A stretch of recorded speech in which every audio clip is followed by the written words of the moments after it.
Géopolitique, Pierre Aski, bonjour. Bonjour Nicolas. Vous revenez, Pierre, sur l'attentat commis contre un général russe. C'est l'acte de vengeance le plus audacieux commis par le SBU, les services secrets ukrainiens.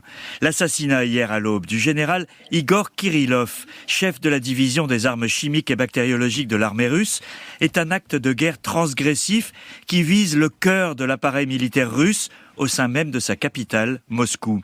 Le général Kirillov sortait de son immeuble à 6 heures du matin, en compagnie d'un collaborateur, lorsque les deux hommes ont été tués sur le coup par l'explosion d'une trottinette piégée. On ignore comment l'explosion a été télécommandée. Ce qui est certain, c'est la signature du SBU. Les services ukrainiens ont confirmé être à l'origine de l'assassinat ciblé.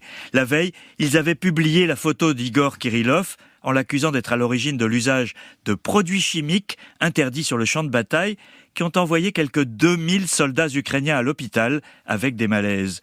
L'usage d'armes chimiques est interdit par les traités internationaux depuis les ravages de la Première Guerre mondiale.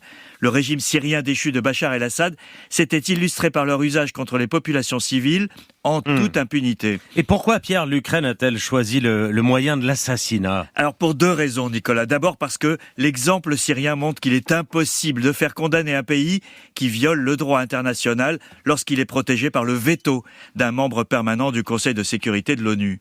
Ensuite parce que l'Ukraine veut à tout prix porter la guerre au cœur de la société russe, pour qu'elle en ressente aussi les effets, alors que les villes ukrainiennes sont bombardées quotidiennement. Elle a multiplié les attaques de drones sur des infrastructures russes parfois très éloignées de son sol. Elle a poussé les Américains à l'autoriser à utiliser leurs missiles à moyenne portée pour frapper des cibles militaires en Russie. Elle occupe toujours une partie de la région de Koursk. Et enfin, elle a conduit quelques assassinats ciblés depuis 2 ans.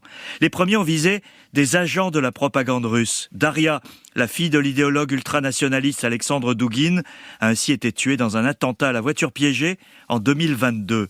Des experts militaires aussi ont été visés par ces assassinats, mais jamais aussi haut dans la hiérarchie depuis bientôt 3 ans de guerre totale. Et quelles peuvent être les conséquences ? Alors la Russie promet déjà des représailles rapides, mais le mal est fait. Les services ukrainiens ont fait la preuve de leur capacité à frapper un officier supérieur aussi important au cœur de la capitale. La peur est aussi une arme de vengeance et de pression. Mais on comprend bien aussi que chaque camp fait monter les enchères à l'approche de l'arrivée de Donald Trump à la Maison-Blanche et son intention de provoquer des négociations. À la peine sur les fronts de l'Est, l'Ukraine montre qu'elle n'est pas dans un esprit de capitulation. Du côté des Occidentaux, un assassinat ciblé à Moscou est plus difficile à assumer, même s'il partage l'opinion des Ukrainiens sur le personnage du général Kirillov, qui avait accusé les Occidentaux de préparer des armes chimiques alors que c'est lui qui en a ordonné l'usage. Il ne l'assume pas, mais ne désavoue pas pour autant l'Ukraine, car c'est elle qui se bat, le dos au mur, avec les handicaps du soutien mesuré de ses alliés.